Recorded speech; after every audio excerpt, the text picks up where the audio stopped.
is here. We have Katie Smith from the UK. Let's see. Katie, we have a more conversation about Spanish music for violin to do. Nice. Paul says hello from Atlanta. Katie, oh, you guys are already talking to each other. Oh my gosh, what am I even doing here? Katie said, yes, Joaquin, definitely. We'll send you a private message to arrange a call. Wow, collaboration's already happening. That's fantastic. Okay, great. You guys are close to each other. Wow, I'm just facilitating this conversation. Cassandra's here from Washington, Pennsylvania.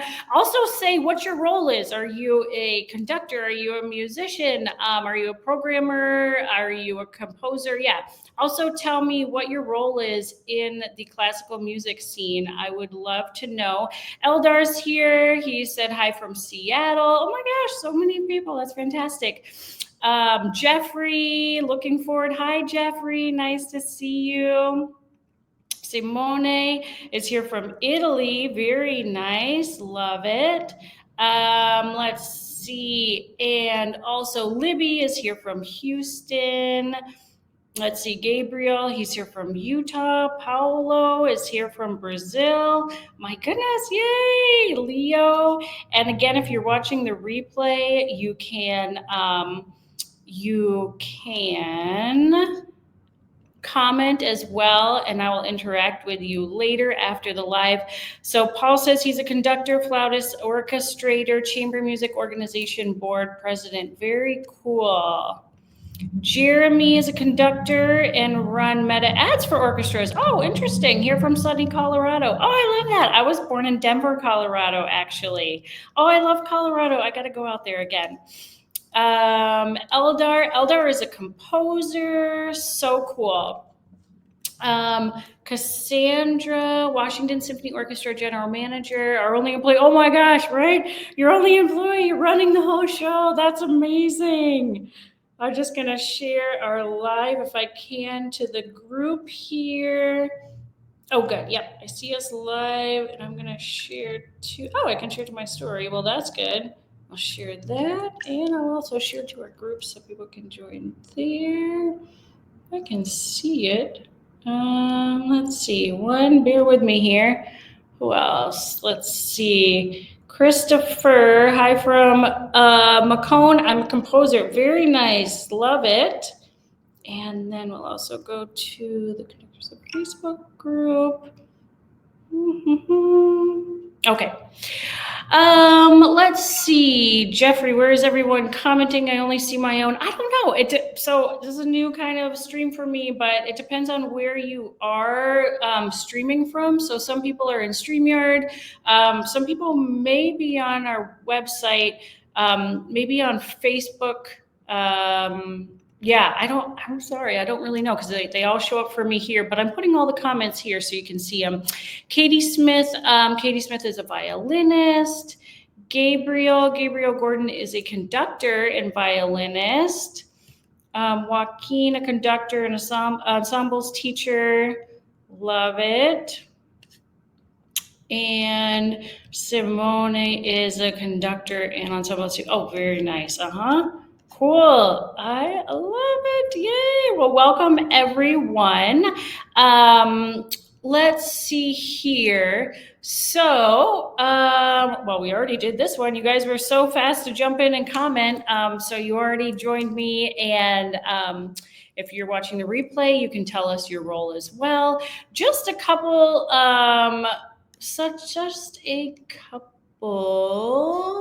notes here, housekeeping things. Just a reminder that in this live chat or in this live stream, we're going to keep things supportive, professional, and on topic.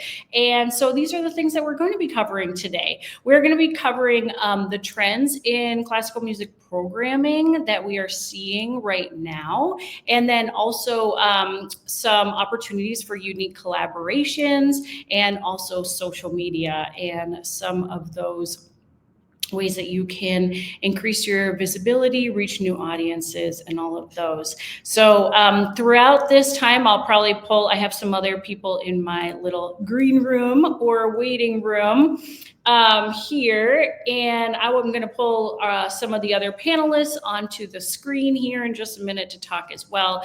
So yeah, we will have more than just me talking. So let's get right into it, and let's talk about some of the trends. And I want to know also what trends you see. So you can chime in here, you can ask questions, all of that is welcome.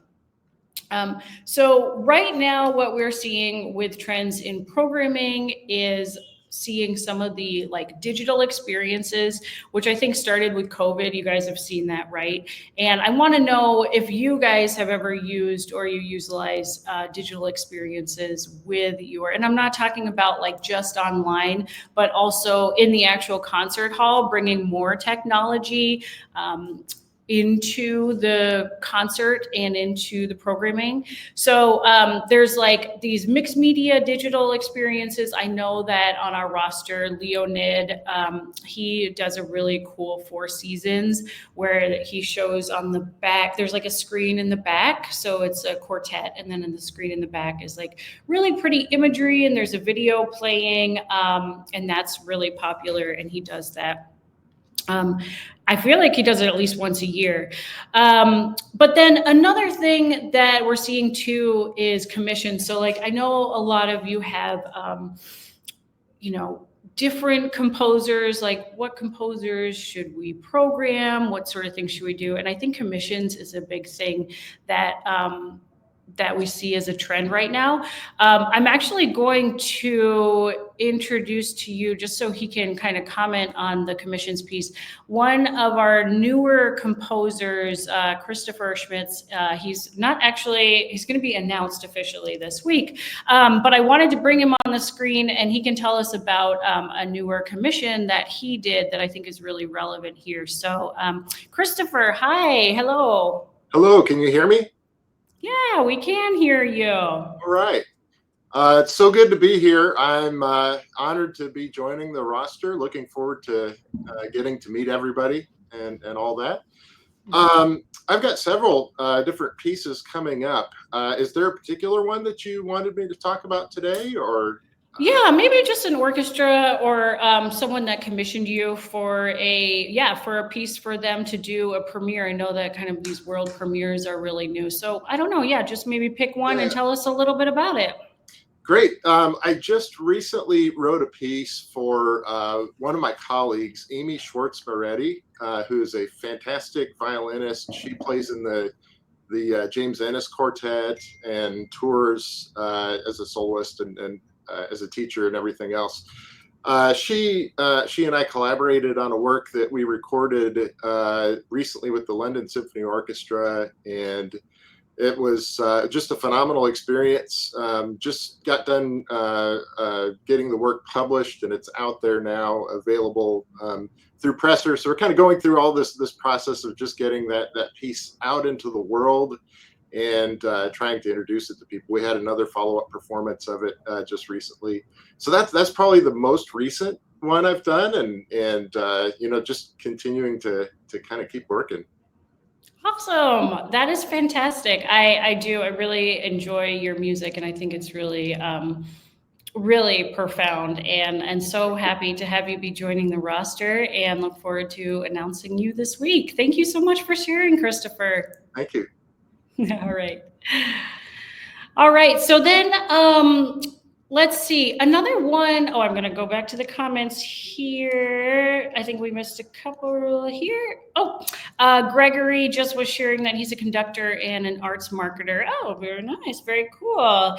And Libby was sharing that she's a conductor as well. Stephen put a star. Oh my gosh, Stephen, you have your face on there. How did you get your picture up there? Oh, you're joining through Facebook. Oh, so I can see where people are joining from. Looks like you're from Facebook. Cool. Well, look at you with your pictures. Fancy. Jeffrey said he's a pianist, commissioning projects, creator. Oh, very cool. I like it. Let's see. Jeffrey also said in 1997, I created the first live stream concerts. Oh, cool. It started what would eventually be what we have today. Oh, that's awesome. Wow, that's so cool. Very nice. Yeah, please comment and chime in as we're going along here. I have a little comment thing I can see when you comment, so I can pull them up. I love that. Another thing that we're seeing is kind of these cross-genre programming pieces, and Sean O'Boyle, who's on the roster as well, he's actually just doing what was it, like a Bee Gees reimagined tour, and that it sounds really cool. I'll have to post one of his, well, I think I did post a while ago one of his little excerpts from it. But yeah, I think doing like cross genre also can bring new audiences in as well, and get them to be, more into the classical music scene through maybe that other route, through another genre that they enjoy. Another thing also that is, and Kirk, hello, just joining. Hi, Kirk, nice to see you. And so another big one that's actually super hot right now is the video game music. And another conductor, Aaron Hardwick, he is kind of becoming the trending voice, and he was just in Munich doing this huge concert for video game music. And first of all, the video game music, like video gaming is huge. It's such a huge culture, right? And it's a younger audience as well. So I think that bringing those types of concerts in is bringing in those younger audiences and more. So that's something that I didn't even know was like a thing. But then I met him and I got to know what he's doing. And his, like, the most recent stream of his latest concert had like something, I'll have to ask him, sorry if I misquote this, but it was like 30,000 people streaming this concert of video game music from them posting on, like, I don't know what platform, what was it? I don't know. I don't even know what video gamers platforms are. Oh, but anyway, yeah, they like posted the concert on their platforms and all of these people were watching it. It was insane. So yeah, that's just a really cool thing. And I know Andrew, who's another conductor on our roster, he also has done video game music before in concerts and really enjoys that. Eduardo, hello, nice to see you. Thank you so much for joining. Welcome. Gotta switch back over here. Okay. And then sustainability, I thought that was an interesting one. And if you have examples from your orchestras of if you've done any of these trends, please let us know. I'd love to know how those concerts went for you. But sustainability has been another one that we've seen as far as like environmental consciousness at concerts, or having the theme be environmental justice. And so I thought that was an interesting one as well.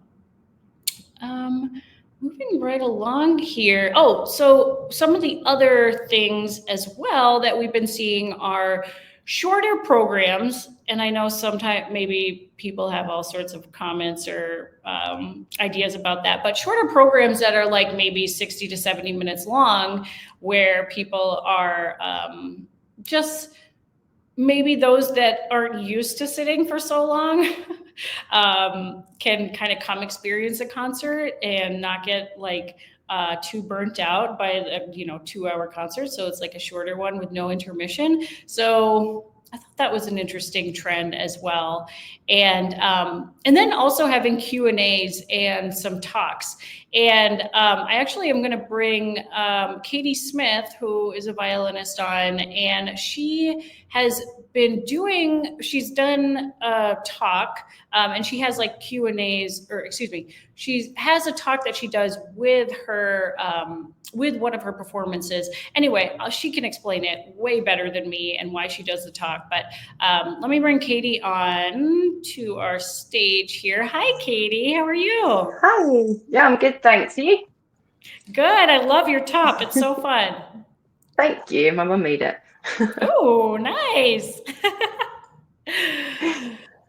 So tell us a little bit about what about your Elgar. I mean, go all into it and the talk you do. Tell us, I mean, give us our little spiel here on how you incorporate a talk into your performances.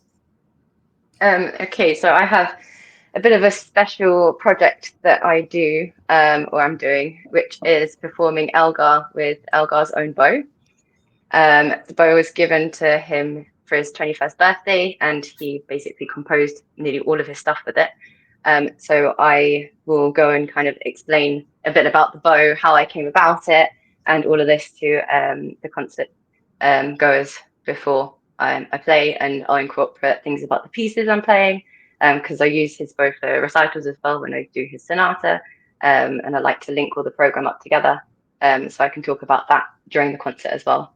But yeah, that's how I incorporate it. Nice. That is so cool. And I know that you have that you've been playing a lot, but we're gonna come back to you in a little bit when we talk about social media storytelling, because you kind of have two stories that are part of your I hate to say marketing, but just sharing who you are. And so anyway, thank you for sharing that with the talks. And that's fascinating and so cool. And I love reading your stories, and we're going to come back to you in a little bit to talk more about the social media storytelling. So thank you so much, Katie. Thank you.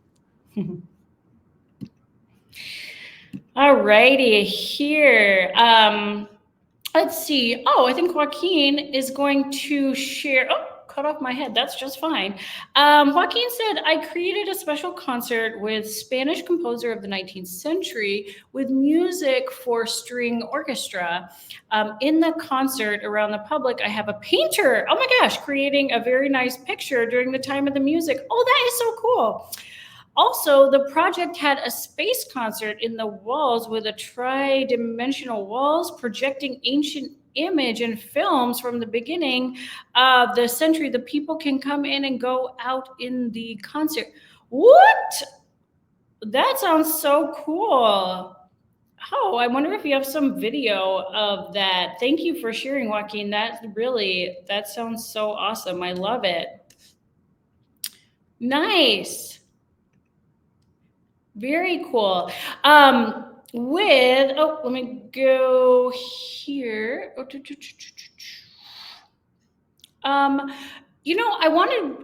There was one other,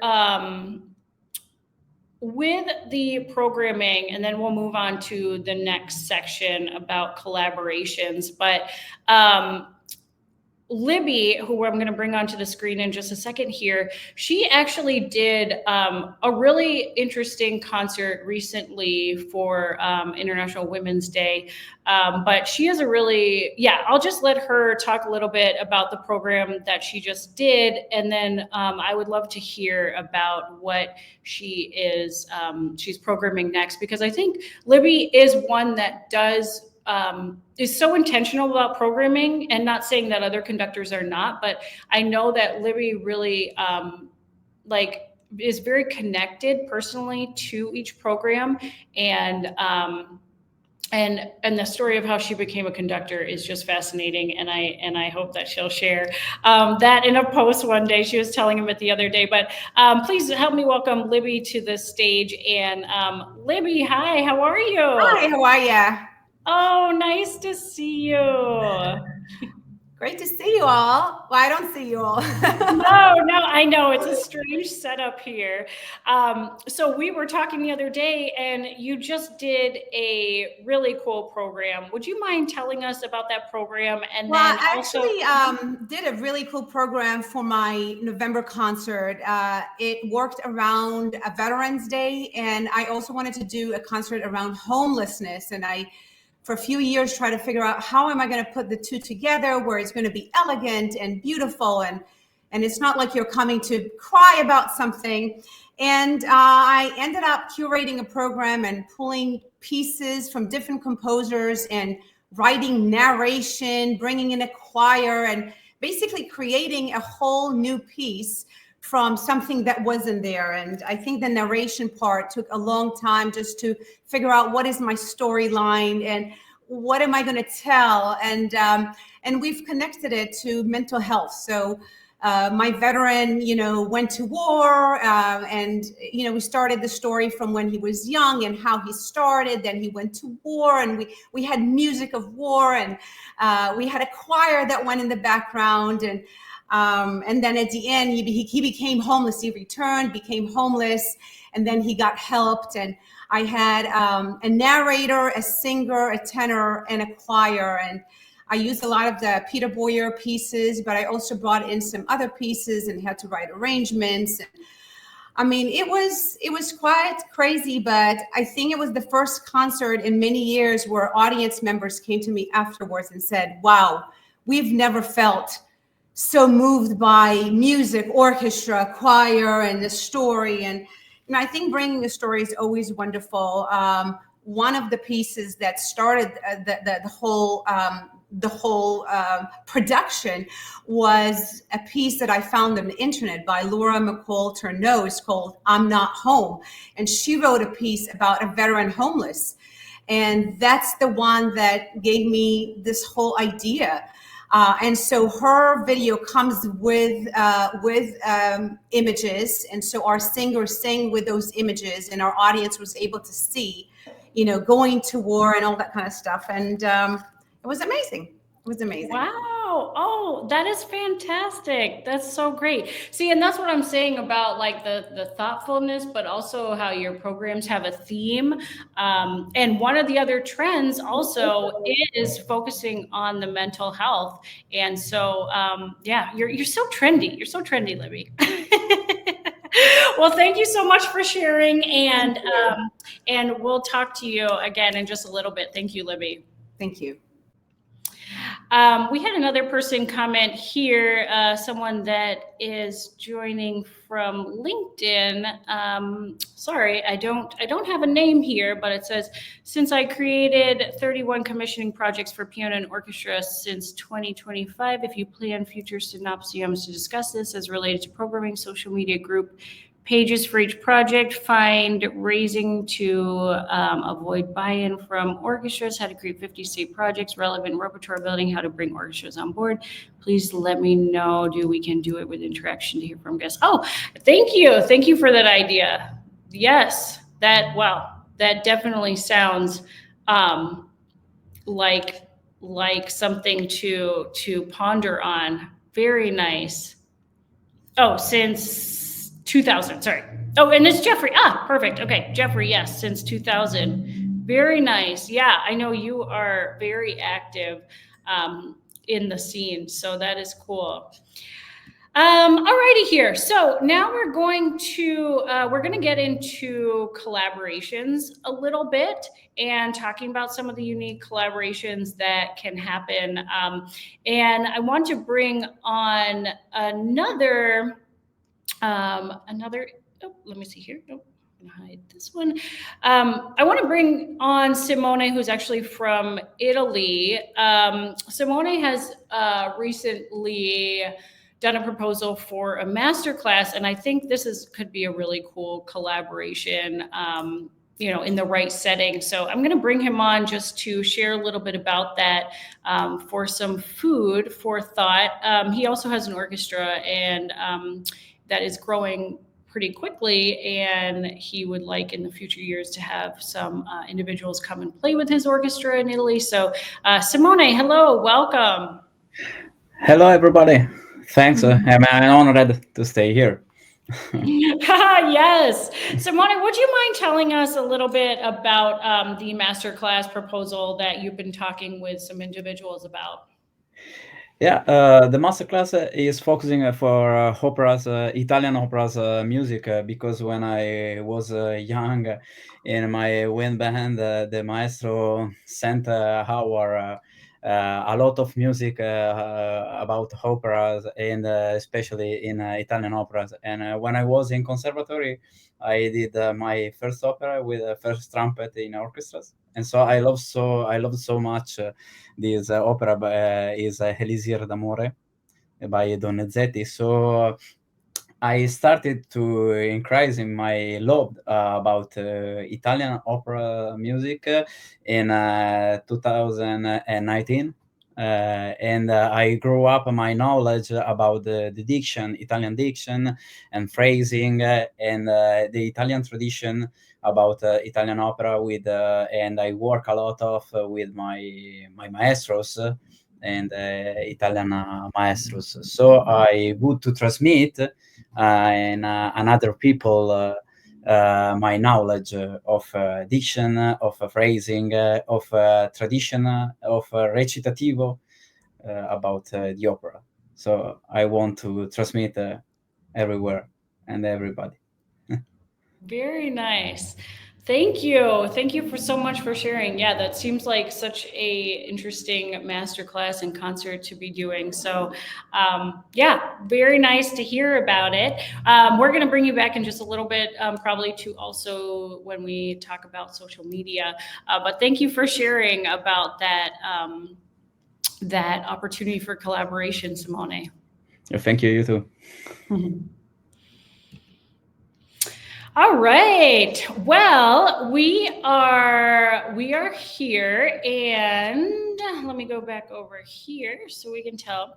The next thing, so one more thing to talk about collaborations is that if you are interested in collaborating with any artist that you see on our roster or has been talking today, you can feel free to reach out to them or reach out to me and get the conversation going. I think that there's so much opportunity for new programming and new storytelling in new ways. And that leads me into social media storytelling. And the final kind of segment that we're doing on this live panel is talking about social media for orchestras, for individual musicians, and how to leverage your social media to connect with audiences, to maybe get more bookings, to get more opportunities, whatever it may be, to get your orchestra more visibility and exposure. So I have been doing social media marketing now for, it's been 10 years. And one of the things that I found over the years is that storytelling on social media is probably, I would say, well, there are two things that I found, but the first one is storytelling, and that is the most powerful. And that's not anything new. This has been throughout all of history. Storytelling is a way that people share, remember, and I think what is so powerful about storytelling is that people will remember a story, but they won't remember a resume, right? So like when I see someone post their whole resume on social media, I'm just like, oh man, that's not going to be memorable. We're just going to keep scrolling, right? And the idea is to find new people that might be your people, right? Not everyone's going to be your person. Not everyone's going to work with you. Not everyone's going to be a fan. But by sharing yourself and by sharing your story, you can find those individuals who are a right fit for you to collaborate with. So one of the things that I've done over the years is do storytelling. And I actually have each one of my artists develop their own story and personal narrative so that they can share that on social media. And it has been super powerful. And when you are developing your story, there's so many key points, but like if we go back to high school, right? High school English, you have a beginning, and then usually you have a turning point or kind of something interesting or a plot twist, and then you have an ending, and you have other themes that go through there. So so that's what we do. We create our little personal narrative, and then that's how the individuals I've been working with have been able to gain so much traction. So anyway, enough from me talking. I wanted Katie Smith to actually come back on and share her story. We work together closely, and she's been, this is her second year on the roster, but I wanted her to share a little bit of her story because it is very fascinating. So hello, Katie, welcome back. Hi. Okay, so I'm Katie Smith. I'm a violinist in the UK. I grew up in what you could say was a normal household. Neither of my parents were musicians, so I was a bit random. I quickly became obsessed with classical music after starting violin when I was 5, and I even made my parents change the radio stations to classical. I progressed pretty fast, made my debut at 10 doing the Lalo Symphony Español. I then went to the Hudi Menuhin School. I was doing quite a few concerto performances, and my career was looking pretty good. I was excited and happy where things were going. But little did I know, in my second year of undergrad, I would get a diagnosis that would basically change my life and my career progression and outlook. So I started getting pain in my right hand when I was playing, went to various doctors, and finally got the diagnosis of hypermobile Ehlers-Danlos syndrome, which can cause subluxations, dislocations, chronic pain, and a whole host of other fun things. It turned out my right wrist was actually subluxing when I was playing the violin. So I managed to keep all of my concerts that I had booked. I didn't cancel anything. But by the time I graduated, it was just too much for my body. So I had to take a break, ended up on crutches for 6 months, and did intense physio so I could play again. Started practicing, and I still had pain in my right wrist, but I noticed it was only in certain repertoire. So I thought, oh, maybe I need to get a better bow. I went searching high and low for a new bow, but I just couldn't find one that would work for everything. And it was after I met Benjamin Hebert, fine violin expert and dealer, who helped me realize that actually I need multiple bows for different repertoire. And amazingly, my hand has held up a hell of a lot better than before. So my joint conditions basically fueled my passion for bows. And if it wasn't for that, then I probably wouldn't be playing as I am right now. And it led me to playing with Elgar's bow. This is how I play with Elgar's bow, and it makes it easier for me and easier to kind of get across what I want to say with the music because it just works. It's kind of difficult to explain, but I do try. But all of this wouldn't actually have been possible without your help, Eva, because when we met, I only had one concert booked. And through your help of telling my story and getting out there, I now will have done in this first half of the year 10 concerts, just in the first half of this year. So it's a little bit different. So I'm very excited for the future now. Oh my goodness. Katie, I love your story because, I mean, one, it's fascinating, but I remember when we first started working together, we had conversations about like, well, do I want to share about my condition? Is it going to hinder people not, or is it going to hinder people from hiring me? Are they going to be worried about my performance? And we had those conversations, and clearly it didn't.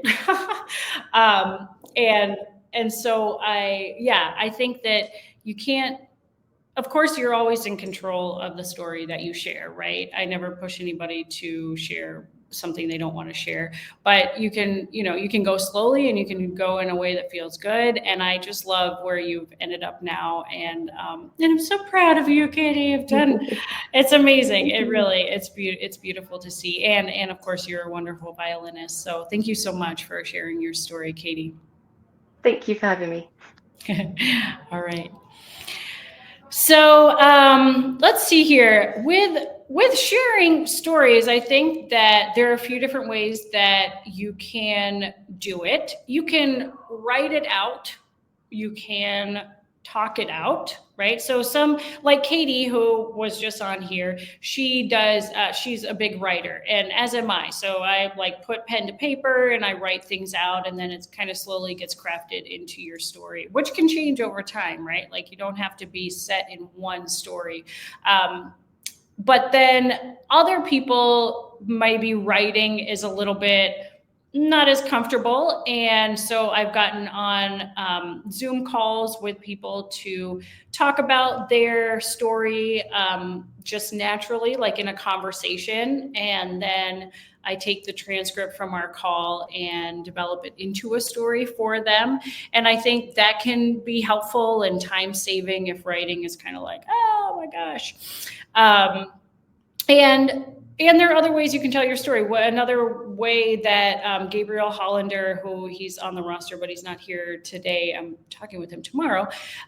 He does his storytelling through video because he's really creative in that way. He's a conductor. And his videos are really cool and they do really well. So you can have a written form of storytelling. You could have a video form of storytelling. So yeah, just sharing about your life and your journey is really powerful and meaningful, and people resonate with it. Let's see. I wonder if Libby's up for sharing a little bit about her story. I'm looking at her face right now to see if she's. Oh my goodness. Okay, I'm going to bring Libby back on and we'll see if she wants to share a little bit about how she became a conductor or just about her life. Let's see where her story's at because we've been working on it. And Libby, hello again. I'm putting you on the spot here, but we did talk about your story, and I know we developed, your narrative. But I wanted to just see in your words what is it that you have been opening up about and sharing on social media as far as your personal narrative and storytelling on social media. Well, I haven't told the story of how I became a conductor yet, just because I always find that it's a little strange. I think that some people are interested in probably finding out how everybody gets to be a conductor, but I am grateful for you for helping me to put some of those stories out. I'm generally one of those shy people. I think that the only people that really see who I truly am are my orchestra members. But I do have a very special story, and basically I was always a pianist. I grew up in a musician's family, just like you. I went to Juilliard. I immigrated to the United States, went to the pre-college of Juilliard. Then I went to Juilliard. And then I think that I wasn't quite sure what was, if I wanted to spend my whole life practicing for 10 hours a day or what is going on with my life. I think that we all go through that. And I had a dream, and that dream really kind of changed my whole life. I had a dream, and then this woman was walking across from me in Manhattan someplace, and she looked at me and she said, "Don't search for music, let music search for you." And I looked at her, and then she left, and I woke up the next morning, remember it very clearly, and I thought, wow, I wonder what does it mean? And so from that point on, while I was still in Juilliard, I was waiting for music to search for me, because I think that I was just always searching for what am I going to do? Which competition am I entering? What is going on? And then at some point, I ended up graduating and needing to make some money. I went to sell insurance for MetLife while living in Manhattan. By the way, Charles Ives also did that, so I didn't feel quite so guilty. But I heard on the radio that this orchestra is coming from San Juan, and that everybody has to come and hear it.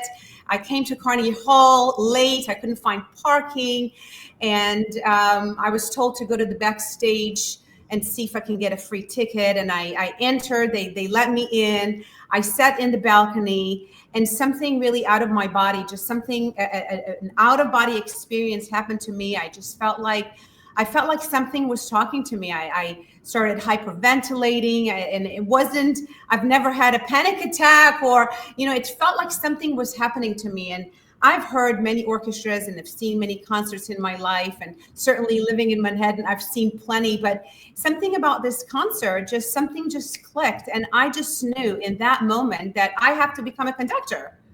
And I never thought about it the day before. And I woke up the next morning and I told my mom, I said, I think that music spoke to me and this is how I need to come back. And she says, you're absolutely nuts. You've been playing the piano since you were 3 years old. We've spent so much money on all these teachers. And what is Bella Davidovich going to say about that? How can you leave her?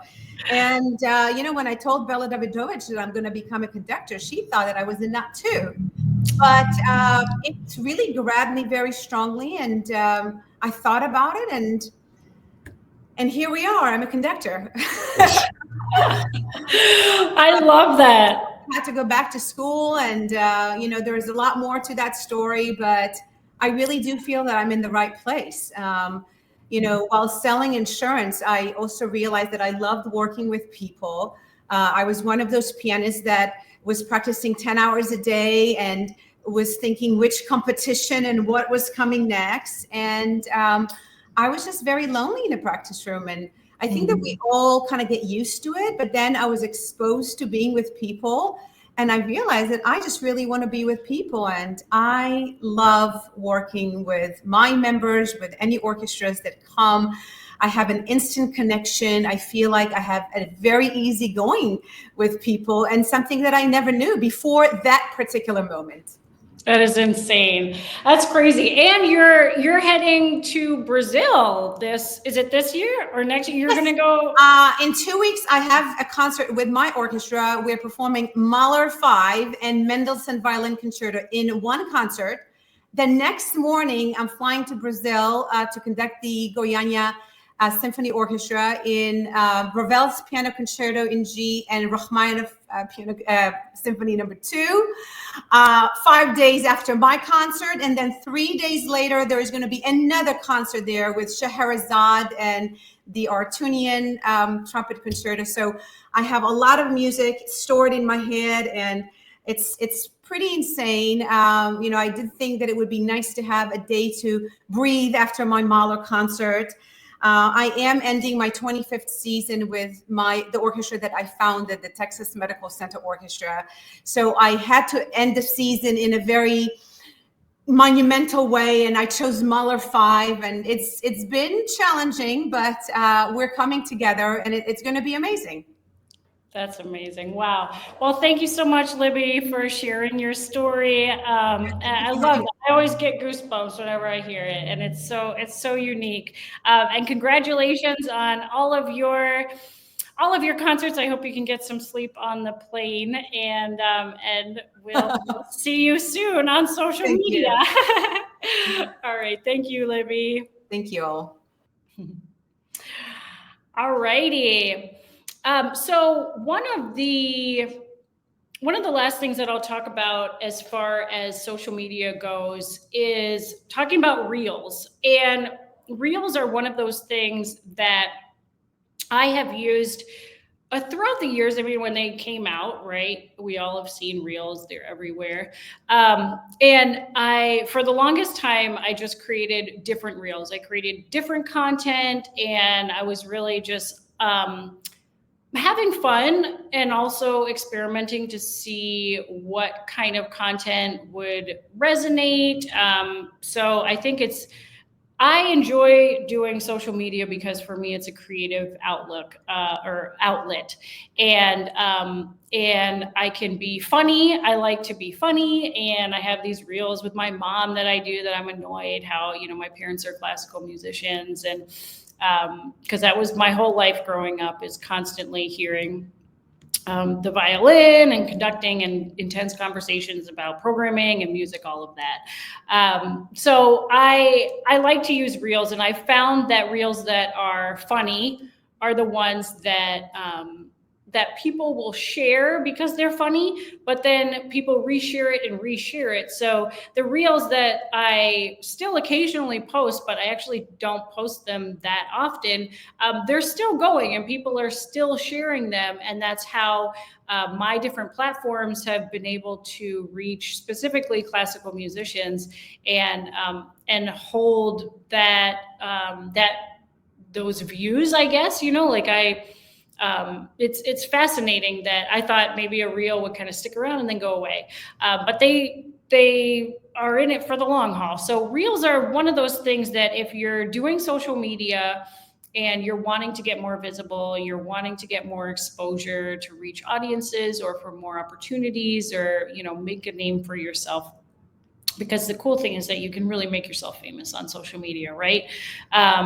And you can experiment with reels. I know that educational reels do well, but I always try to have my artists reach out and try to do a little something funny if they can, because the reels really do, they do a lot and you got a lot of bang for your buck and your 1 minute reels. So that's what I'll say about reels. I do encourage if you're watching though now and you have any questions, I wanted to leave a little time for question and answers, or if you wanted to share a little something. So now's kind of the time that if you have something you'd like to share or a comment or a question, you can go ahead and put that in. But I will say that when you are sharing on social media, the storytelling is really good, but also just mixing up your content a little bit, and I think consistency is really the key. So making sure that you're showing up in your own timeline, right? Like whether that's once every 2 weeks or once a week, but kind of having that consistency so that your followers and your new followers can kind of look out for your content and depend on it. And when they see it, they're like, okay, this is a good rhythm here or pattern that we see. So that's about storytelling and about reels. Those are the things that I know. And if you are watching the replay, because I know some people couldn't join us live, please feel free to comment and I will interact with you after the fact. And it looks like we don't have any questions or, oh, no, we do. Hold on.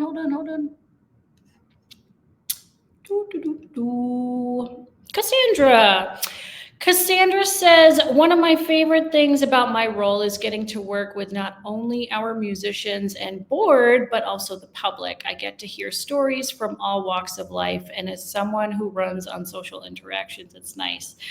Oh, yeah. That's one of the favorite things about my job as well, is hearing people's stories. So, not just helping people create their stories, but actually hearing about them. And it's, I created my agency based on what I like to do so that I could enjoy the work that I'm doing. And I really, every conversation that I have with new artists or people that I'm doing social media coaching with, or even doing someone's website, I get to know them and hear their story and help them craft it, or, take a look at their social media and I can see things that, maybe they can't see. And sometimes it's really just a small tweak, right? You have like this great foundation, but there's just a little something that we need to adjust to make you skyrocket. So anyhow, that is all that I have for today. I want to thank our other panelists, Katie and Christopher and Simone and Libby and everyone in the comments that joined us here. This was a lot of fun and maybe we'll do it again. If you enjoyed it, let me know. I am open to all feedback. You can't hurt my feelings. People try all the time. No. But I take everything as a learning experience. So, but I have really enjoyed having this time with you, and I hope you got a little something from it. And we will see you again perhaps next time. So thank you so much, And I hope you have a wonderful rest of your day.